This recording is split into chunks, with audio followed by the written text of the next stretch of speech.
Do you know a ton about lore? Good, you should get every single thing on this list right then, since the questions are kinda easy. I'll state a fact and give you 3 seconds to choose either fact or crap. Then I'll give you the answer. Okay, ready, go.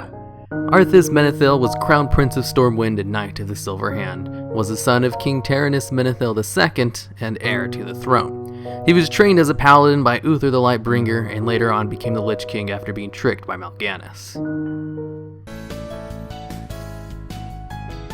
Crap. Ha! Stupid idiots. He's the Prince of Lordaeron, not Stormwind. You know, the place where Undercity is at. Yes, I know, this was a pretty easy one for the lore nerds. They'll get a little bit harder from here on out. The Titans came to Azeroth and molded it into their perfect little vision. Left, and then the Old Gods came and screwed everything up. The Titans then returned and imprisoned the Old Gods in a war that is said to have killed both a Titan and an Old God. Fact. In any video where I mention the Old Gods, I get a couple dozen comments with people saying, but actually, the Old Gods came to Azeroth before the Titans. And I ignore said comments, because if I replied to every single comment with misinformation, I'd never get any work done. Whether or not a Titan actually died in the war with the Old Gods is unknown, only strongly hinted at. But the Old God who died was the creator of the Mantid, Y'Shaarj. When Sylvanas was killed by the Lich King and raised as a banshee, her body was thrown into a meat pile with other dead bodies, where she lost her necklace that you can recover in-game in the Ghostlands by killing undeads. Crap. Her body was actually taken to a room and kept and preserved by Arthas for future use later on. Although, one has to wonder how she lost the necklace then.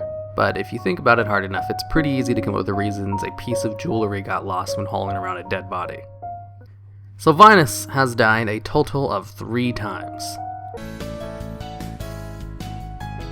Fact. Once by Arthas when she was still a high elf, then 2 more times as an undead, the first being when she killed herself on top of ICC, and the second was when she was shot in the back at the end of the Silverpine quest chain in Cataclysm. Wrathion is the only black dragon on Azeroth not corrupted by the Old Gods. Fact. This is also a big reason why he plays such an important role in lore. As for being the only non-corrupted black dragon, there might be a second one living in Outlands named Sibelian. Maybe. It's not confirmed, but he is less hostile than normal black dragons and is friends with Rexxar. Currently, Wrathion doesn't know he exists. Teron Gorefiend was the first ever Death Knight in WoW, not Arthas. Fact. Again, another pretty easy one for the lore nerds. He was a present for Orgrim from Gul'dan with the rest of the Death Knights during the Second War in exchange for not being killed. Garrosh only went crazy and tried to take over the world because he was corrupted by the Old Gods. Crap. That was 100% him. I actually really liked how Blizzard didn't make a cop-out excuse for Garrosh's actions. You made me war chief! You left me to pick up your pieces! You failed me! The First, Second, and Third War were all just fights between the Alliance and the Horde. Crap. Well, at least not the Alliance and Horde we know today. The First War was pretty much just orcs versus humans. The Second War had the humans, dwarves, and high elves versus the orcs and forest trolls, with assistance from goblins and ogres. Actually, the Horde worked with the ogres in the First War too. Why aren't they a playable race yet? And the Third War was basically just everyone in Azeroth versus the Burning Legion.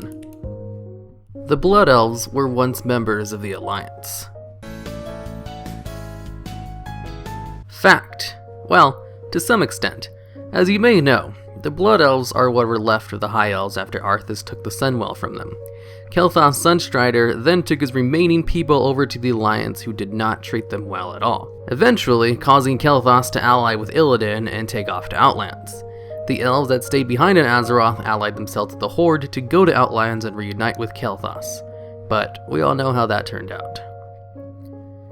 Broxigar is the only person in Warcraft lore to have been a match for Sargeras, and pushed him back through the portal in the War of the Ancients.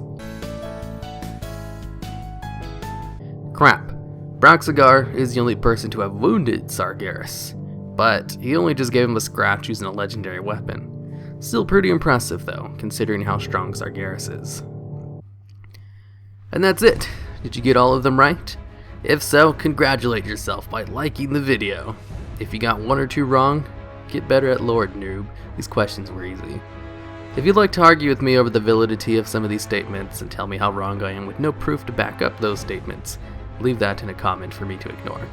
If you have an idea for another video like this, you could always leave that in a comment instead. I'd also like to thank Yaktronics for sponsoring my channel in this video. Yaktronics sells custom mouses, keypads, and headsets. They have a ton of neat designs you can choose from, or you can just use your own personal logo. Use promo code hirumaredx for 7% off. Link in the description.